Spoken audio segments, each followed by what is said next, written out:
All right, thanks for tuning back into Strength FM. Here we are, Nikki Boy and I, and we have a special guest today. We've got Tyrell. Tyrell, how you doing today? Doing well, mate. Doing very well this early morning. Yeah, early morning podcast. So everyone knows we're the three of us. We're all in the States and Canada. It's about 6:37 in the morning, and everyone's got stuff to do. Nick. Tyrell's, you want to talk about yourself and what you're doing at the moment with American Top Team? Yeah, man. So at the moment, I'm working and interning as a strength and conditioning coach at American Top Team out here in Coconut Creek, Florida. So I'm working with a bunch of fighters, ranging from all kinds of pros, regional circuit to even the UFC and a few of the other like Bellator, different organizations. So yeah, I'm getting my feet wet in there. Previously, before that, I was an exercise physiologist at a sports performance facility, Precision Athletica, mainly dealing with more of the youth development. And then kind of left that job and took up this internship over here to start something new once I'm finished. Nice, man. That's awesome. I guess. Do you want to? That kind of leads us into our first question. Talking about, I guess, your why and your vision for the fight industry, and I guess from your experience working with, I guess, in youth development, youth athletic development, and now with fighters, and I guess a lot of that you'll probably be working between the two. I guess when you come back to Australia, what is your vision for that? For the fight industry specifically?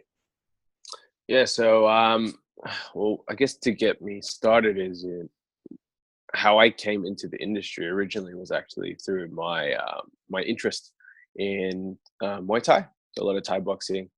I started to notice developments in myself and changes, and that's what drew my interest. So as I started to I just jump into the sport for a while, I was in there for about 4.5, 5 years. And I competed at an amateur level. I noticed that there was quite a bit of a lack between what fighters are doing and how they're training. So, there was a lot of the skill component, which is very important, but the whole physical preparation side wasn't really being accounted for. It was just kind of, I was like, it's just something on the side. So that was a very big niche or area that I saw that was untapped, and it was something that needed to be addressed. And as a result, that's what I'm trying to work into today. So to kind of cut the long story short, it's something that I feel is very needed, and that's something I do want to bring back to Sydney when I come back, is trying to develop this knowledge and this base that I'm getting here to apply more into addressing how fighters are training, what are they doing for their physical preparation, because these guys are putting their body on the line, day in, day out. They're getting beaten up, and I just want to be able to help them achieve the opportunities that they want and that they need to help make an impact on both their lives and to the lives of everyone else as well. So really, it's just getting them a lot stronger to be more prepared for the challenges that they face, so that they can conquer it and get better and more fulfilling opportunities down the track. Yeah, cool. And I guess you talked a lot about I guess fighters not doing much in regards to physical preparation. I guess in my opinion, I feel like across the board in Australian sport, especially at the sub-elite level, we're not we're behind the eight ball with that. Do you think that fighters are behind, like as an industry, even behind other sports in regards to physical preparation, or are they pretty much on par? I would think they would be more behind unless someone came from a sporting background previously, where I know it's like even a lot of the fighters here at ATT, there's all they grew up knowing was fighting, so they didn't have exposure to different other sports and different movement qualities. So in terms of physical preparation, unless they're working with people that that kind of know what they're doing or have some sort of athletic base and have been exposed to some gym-based training, they'd probably be doing more of the skill-based stuff. So I wouldn't say in particular that they're very adept to weight training or physical preparation. A lot of the guys are really novices at most. Yeah.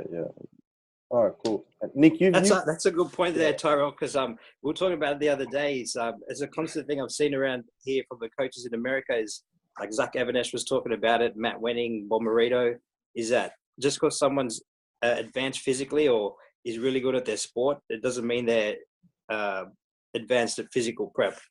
All the stories of high-level athletes who come in and are either weak or move like shit. And it's just constant across the board that we've seen here. And the thing with fighting is that it's probably one of the sports that's toughest on the body, but also one of the hardest to prep for because you need so many things. You need to be mobile. You need to be strong. So many different energy systems as well. So it's going to be a good gap for you to fill. Yeah, man. There's so much going on with it. It's ridiculous. And Nick, you've worked with a couple of fighters, haven't you? A couple of BJJ, a couple of boxers. Have you found that any of them have had any background in any physical prep or strength training, or is it all very skill focused? They have had some background in S&C. One came off a big layoff, so was fairly deconditioned at the time. The other one had a fairly big strength focus previously, and we had a lot of mobility and movement work to do at the start, like a lot. Okay. Did you find that because of that strength training background, they had a much stronger foundation to work off? Not at the time, because again, he had a long layoff from when he was doing a lot of strength training until we started. So both of them were fairly deconditioned at the time. Yeah. Which I guess goes back to what we were saying, is that just because someone's advanced, one of them was actually a fairly advanced fighter and been training for a long time, doesn't mean that they're advanced physical prep. So you could have an advanced athlete that needs to start from the absolute rank beginnings of physical prep and conditioning. Yeah. All right. Cool. So Tyrell, I guess similar to what we've been talking about, I guess what are the priorities you think in strength and conditioning for for fighters? Like what should you prioritize? Like we're saying, there's so much going on, so many different energy systems, so many different movement patterns that we need to be strong in. So where do you start? So I think a lot of the guys, just having a general base strength foundation is good. So getting them to squat, to hinge, to do some sort of single leg variation, push, upper body push, upper body pull, and some general core anti-rotation in particular is always a good place to start. That way you can get some movement qualities for them while developing some strength, because day in, day out can vary with fighters. It'd be like one day they're sweet, the next day, oh shit, I got busted up at training or sparring. So you have to be on the fly with that. You have to be able to change quickly to best suit it, to get some sort of adaptation. So some things that I've noticed at like ATT is that they work through different stages at what the fighter is, when's the next competition. Like, so Phil Daru, he adapts quite well to it.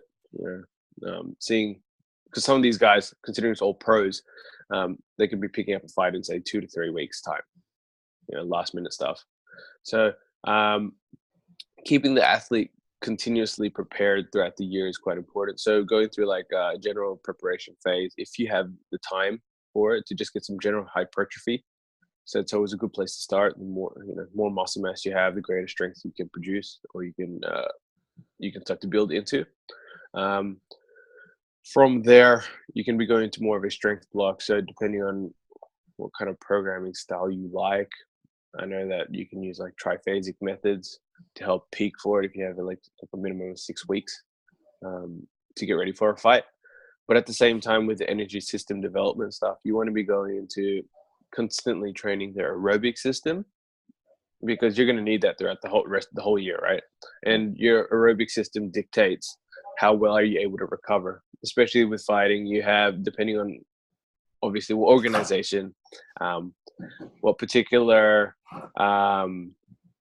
fighting style you have, and what discipline you're doing, your rest period is usually about 60 seconds. And then sporadically throughout the match, you may have like 10, 15 seconds worth of explosive work. And then you lay off. So it's that there's some alactic properties to that as well. But something that never changes is that aerobic component. Like, if you're aerobically fit, you can recover well. You recover well. Obviously, it puts you at a better standing for your fighting. Yeah. If that answers the question. Yeah, I guess there's so much going on. So yeah. What sort of methods do you use for the aerobic system? So the program. The programming at the moment is just going off their MAS, so maximal aerobic speed. They've been acquiring it, like what the stuff that they've been doing anyway. At least APT's just been going through, just measuring it through beep test and then dictating that throughout the week. So you might have high day, low day for your MAS stuff, depending on kind of where the athlete's at, how they're feeling as well. Right. Okay. All right. Cool. And I guess you talked a little bit about the programming there. Using triphasic methods or whatever methods they may be, doing a lot of GPP first.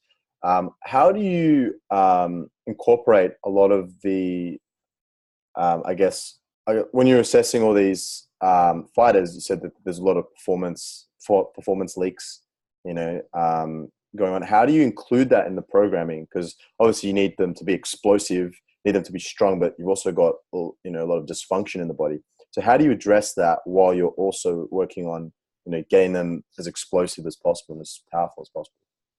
Yeah. So when I was back in Sydney, the way I was addressing it previously would be I would have, for example, I'd have 2 weight training session days, and then one day would just be specifically for mobility. Finding that through either FMS assessments or even doing some FRC concepts and seeing how well do they move within certain ranges. Like, a lot of the guys have banged up hips, particularly with external rotation is actually pretty poor. And generally shoulder internal rotation is also pretty poor. So that was always something that I was trying to address as much as I could. So trying to give it like a whole session if I can. If not, if I'm really time poor with the athlete, I would be going in and I'll just be throwing correctives in during their rest break. So they have more of an active rest. It just keeps them on their toes. And a lot of these guys are really, I guess you could say, active in the sense that if they have spare time and you give it to them during the rest, they might start wandering around and they might start shadowboxing or something. So you got to keep them doing something consistently. Look at the corner and they're like grappling someone. Yeah, man. For all they're playing bloody tips or something, running around. I'm coaching and babysitting. Yeah. Feel like daddy daycare, man. And so, a few of the coaches here, like Pete Bomarito, Cressy as well, are big on using filler exercises, like you were saying before. So that's a consistent theme.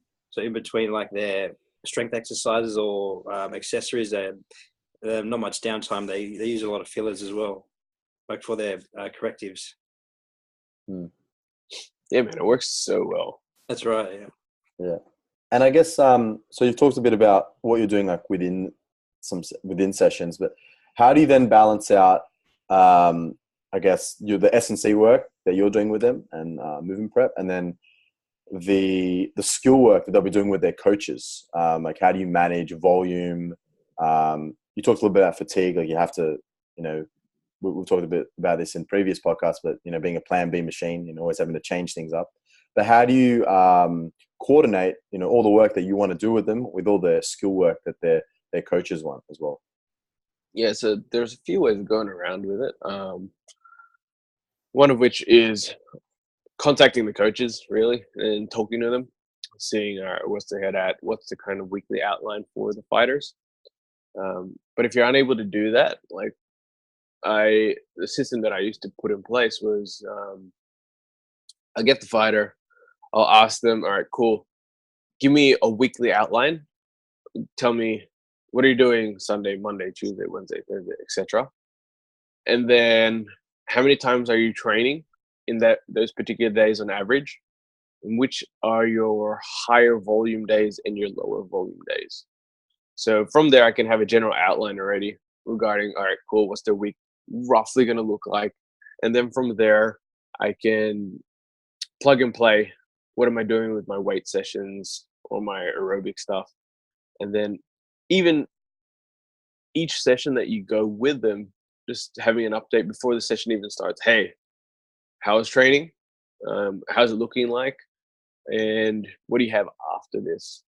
Because then that way I can adjust and still modify to take into account any fatigue and seeing, all right, cool. Is it coming in today a little bit more banged up than before? Or is it feeling better? Can we push it a bit more? Yeah. Okay. All right. That's really, I think communication is the theme that I guess between different coaches just keeps getting highlighted. Like not just communication with their coach, but with that athlete, because being able to understand what their capacity is for the day, I think it's really important. Managing injury risk and also being able to perform.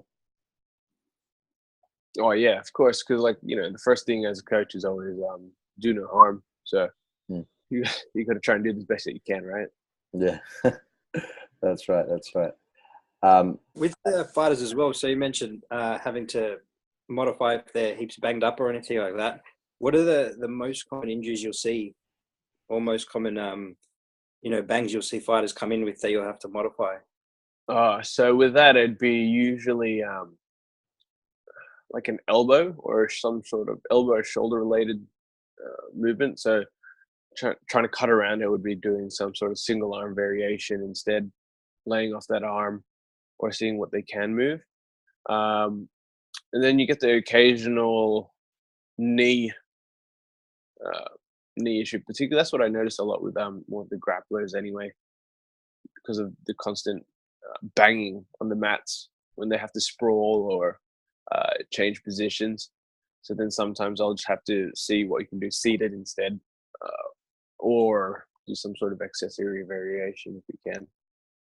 Yeah. But then a lot of this stuff is as well, like modifying it is if you have a single leg variation and they're poor with balance, just trying to modify that, just do like a stagger stance instead to just get extra load or some stimulus for that adaptation. Yeah. Cool. I think you're talking about kind of working around it as well. I think there's a good something that Mike Boyle talks about training the injured athlete. And he's like, he always encourages them to focus on their healthy parts. He's like, if it's an arm, you still have another one and two legs, so training shouldn't stop. So there's always something else to work on. But yeah, so I guess let's think specifically in Australian fighters and Australian sport. Although we've already talked about this a little bit, what do you think is missing in all this Australian fighters? What's missing in their training? Because I guess when you see them, the professional level, they get muscled around by a lot of these American athletes and South American athletes, etc. What do you think is missing in the training in Australia, and how should we address it and change that? So what I think is actually missing at the moment is more of just developing a bigger strength base for a lot of these guys. At the higher levels, they're definitely doing it. They're doing a lot more weight training. It's starting to catch on now, and it has been, but it's getting to a bigger extent because of MMA. The exposure of weight training in MMA has started to trickle into, more into the Australian populations and globally, depending on the discipline though. So I know that within grapplers, there aren't particularly too many that are doing weight training in particular. So, for example, if in the Brazilian Jiu-Jitsu community, you'll get a few that are doing weight training. However, the general populace is still doing more skill, which is important. Don't get me wrong. So skill is like 70% of the sport, but then you still have that 30% which is untapped. So because it's all about technique mainly in Brazilian Jiu-Jitsu. So there is that untapped 30% that should be still doing weight training for both building robustness of the tank and just being able to adapt to situations, because a lot of it is alactic as well in Brazilian Jiu-Jitsu. So there's that explosive work, and then just kind of moving around slowly for a bit, which allows you to recover. With that being said, it's like for Australians in particular, in that case, they definitely do need a stronger base. Whereas in the MMA, they're doing pretty well right now. But there still needs to be more of, I guess, the information being distributed to the individual, saying, hey, this isn't going to make, because there's a lot of taboo behind it's going to make you slow. You're going to be too big, which is still something you need to take into account, particularly in a weight class sport. But it's definitely more of like being slow. There's still those taboos of being slow, being immobile, and then that's going to affect your skills. Whereas, you would know that it's not true. In like, if you can lift, say, a 10 kilo, say if you had a box that was 10 kilos and that was your 1RM, that'll be slow. But if you could lift, say, 100 kilos, that 10 kilo box would be super easy. Yeah, it'll be a lot faster to pull up. So that's definitely something. It's more the information, the education, I believe, is what needs to be addressed with the Aussies. Like just getting that information out there, saying, hey, all right, cool, you need to get strong. It's going to make you quick. When you're quick, you're able to, and you're more efficient. So the skill and the strength come together. Then therefore you have a better product for when you step into the cage, the ring, or on the mats. So bit long-winded, but in essence, it's the education that needs to be handed out there. That's the reason why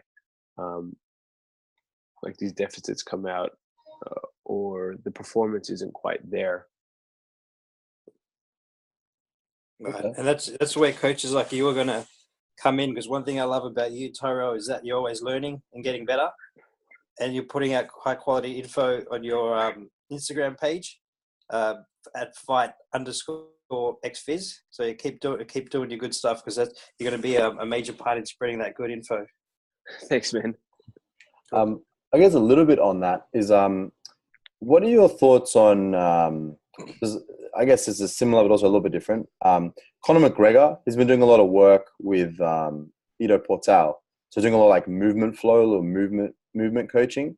And I guess that started being put along social media. What do you think that like has made a positive influence on the industry? Like by seeing, people, quite charismatic people in the industry, like Conor McGregor, doing this kind of work. Do you think that's going to positively impact the industry, or has it already? Or do you think that they should be showing, these type of athletes doing more strength-based movements, more barbell work, or yeah? What's your opinion? For me, I think it's actually pretty good that McGregor's starting to put out more like this Ido Portal or these animalistic movements to the greater community, because a lot of the, I guess, fighting in nature is already primal. It's like we're beating the shit out of each other since we were like cavemen, and instinctively people are drawn to watch fighting. Yeah. So with that being said, like I think it's great to be able to have exposure in that sense, because training in itself doesn't have to be all strength. Like I'm not biased towards either. I appreciate both of them. And I like both of them. But at the same time, with fighting, it can be rhythmic. So if someone moves like shit or is like robotic, they're a lot easier to, I guess you can say, read. It's not quite as unpredictable. Like what makes McGregor so good? He's a counter fighter, but he moves so well. Like it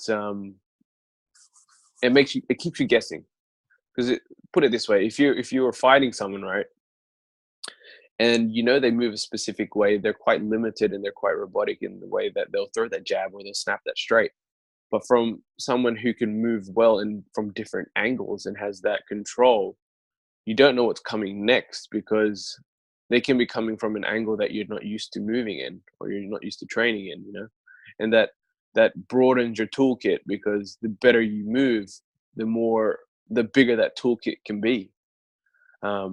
So that's not to take away from the strength, but it does give that avenue of having a greater arsenal to take with you when you're in competition. And that's definitely something every fighter wants. The more weapons you have to beat someone up, the better it is, the more the greater your chance of winning is too.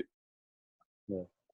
Oh, I think that was answered very well. Yeah. I think a lot of our listeners would be able to really understand on that level. Yeah. Just one thing I did want to ask Tyrell was talking about the robustness and the injury prevention. What are some of the tips you'd have for some of those common injuries you'd have for some of our listeners who are either training fighters or fighters themselves? So exercise modifications or prehab they can do for some of those common injury areas like shoulders, knees, elbows. Yeah, so one particularly for the shoulders, because of particularly in strikers and grapplers, actually, now that I say it, all combat sports athletes, it's more kyphotic in nature, because you want to be a smaller target. Generally, people are a bit more rounded, so good things would be to working into your thoracic mobility, whether that be on a foam roller, doing some FRC, like some cars for your thoracic, and then also actually addressing more of external rotation, trying to strengthen that up, just particularly because your rotator cuff muscles are more in stretch when you're in a kyphotic position. So really getting that strong, being able to, so you can have a better base to throw your shots off. From there as well, you want to be addressing core.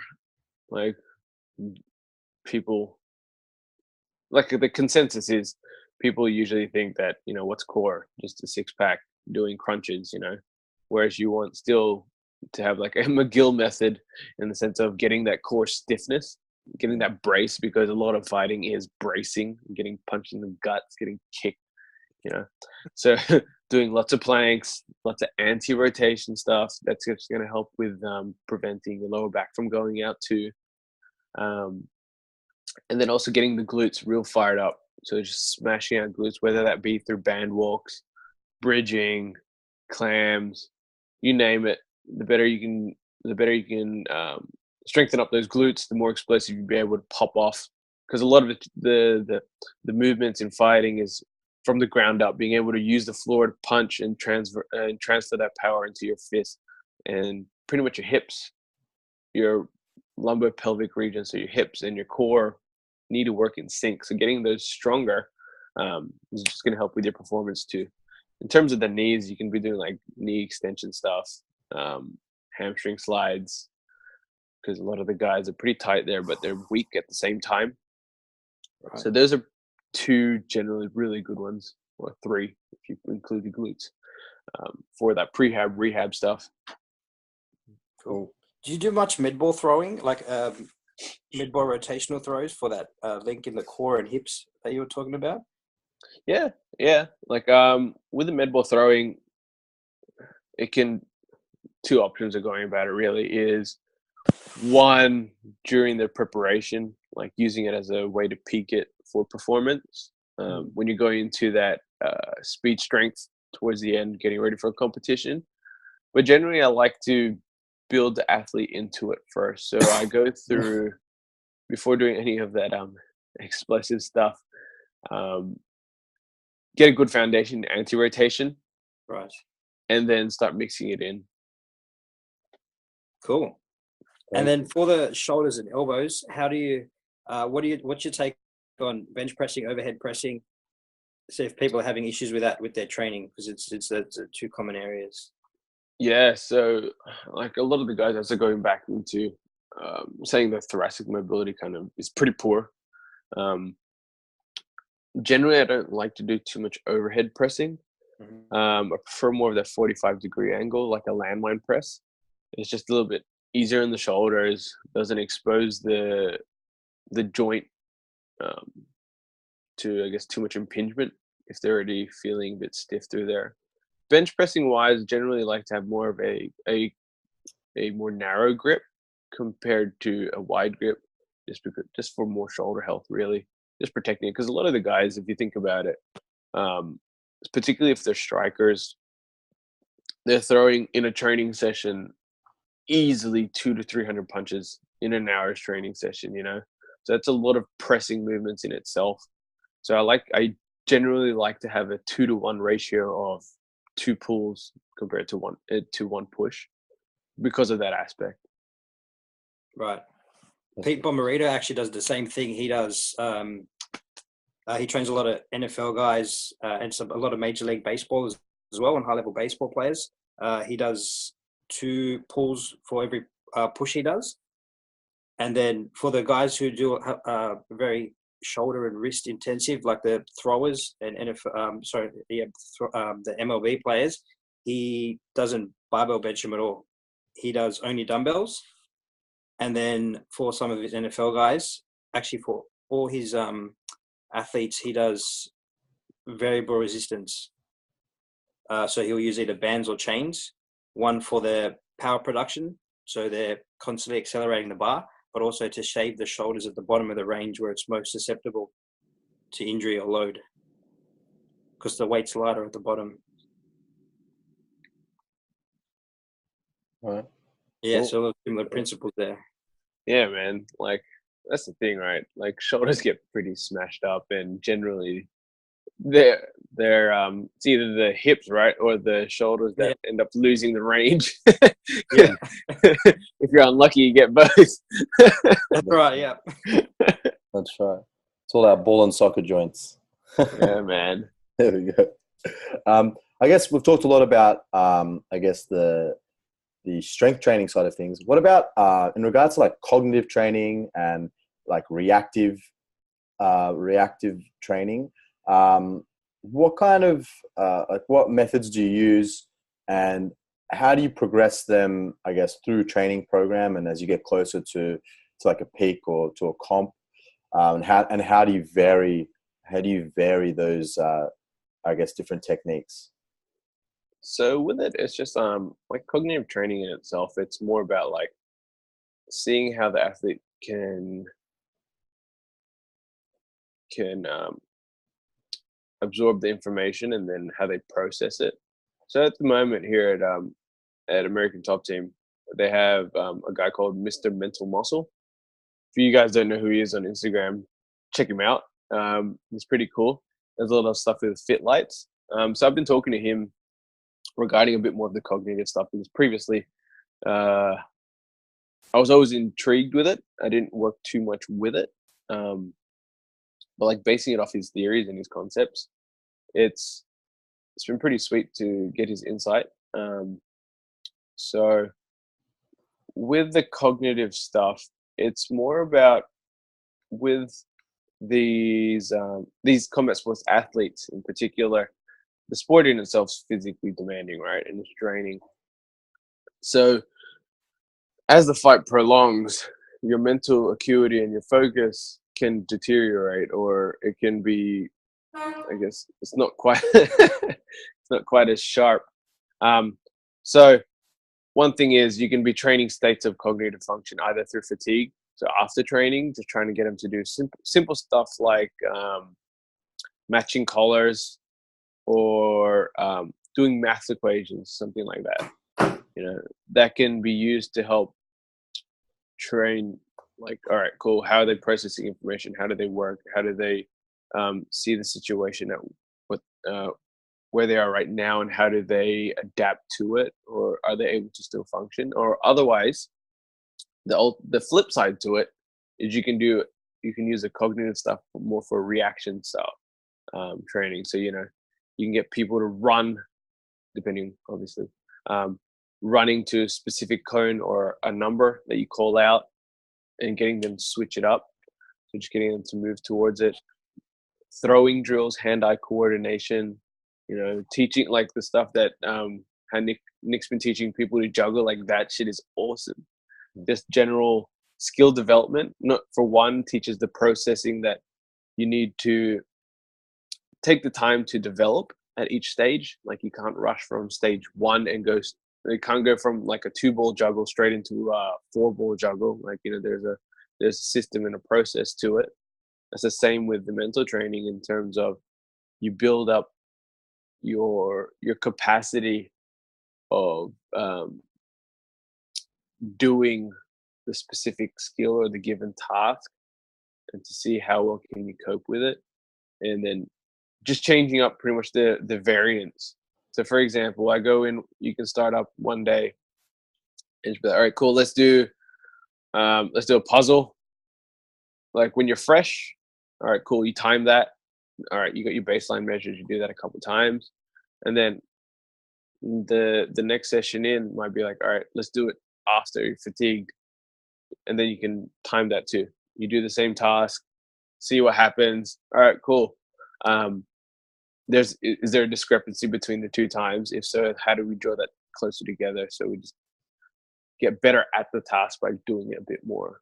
Or you can do same with the reaction stuff, pulling out numbers, giving how many times can they correctly answer or run to a given cone, task, collar within a set period of time. Yeah. So I guess so in terms of like, yeah, so like in terms of like tapering it or like moving it in towards a fight, it'd be more of like something that you just do consistently. Like you can add it as your warm up or your cool down, kind of depending on what your goal, if anything. And you'd have like sounds like there's a lot of variability. I guess that's the point of it, is that it's constantly varied, to be able to I guess constantly be challenged. Yeah, like that's the thing. Like our brains are super malleable, so they can always adapt and change to certain tasks. It's just trying to mix it up, keeping it fun too. Like I know math equation is the last thing I want to be looking at after training. Start doing calculus. Oh man.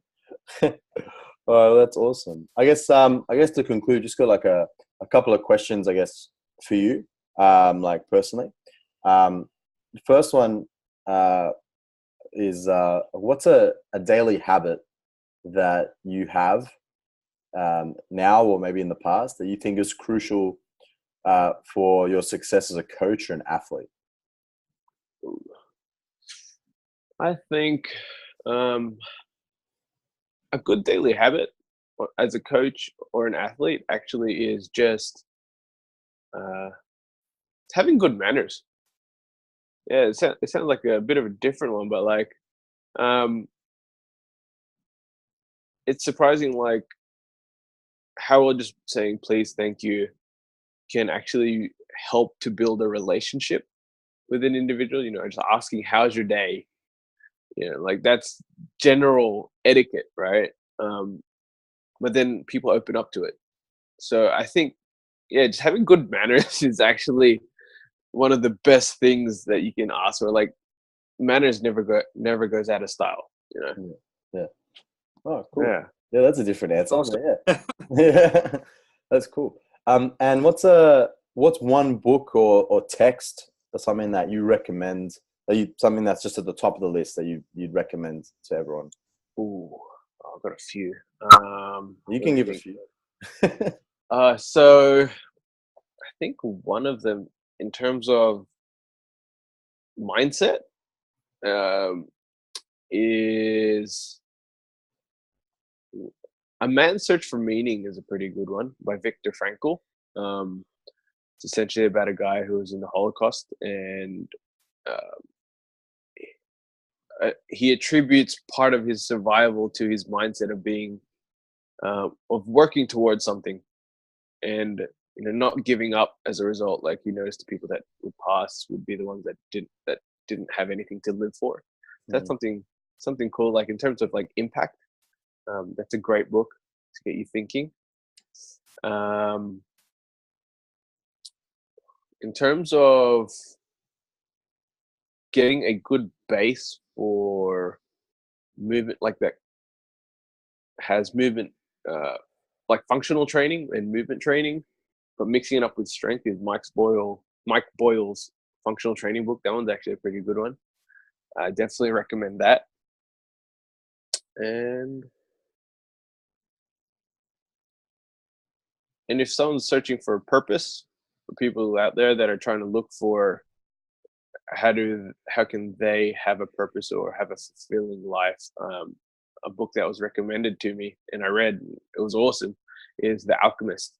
I can't not recommend that book enough as well. That one's freaking good. I love that book. Yeah. Yeah. And my brother read it, and he loves it too. Like everyone in like my inner circle started reading it. It's just so inspiring. Yeah, it's so good, man. Yeah. Like, it's it definitely makes you think about life's choices and kind of the routes we all take. Yeah. Just that's essentially what led us through, right? Out here. Yeah. That's it. That's awesome. And I guess one more question is, if you could give one bit of advice to yourself when you're just starting out in this industry, or to people who are just starting out in the industry, what would that be? Ooh. I think the biggest piece of advice would be patient, but also still take risks.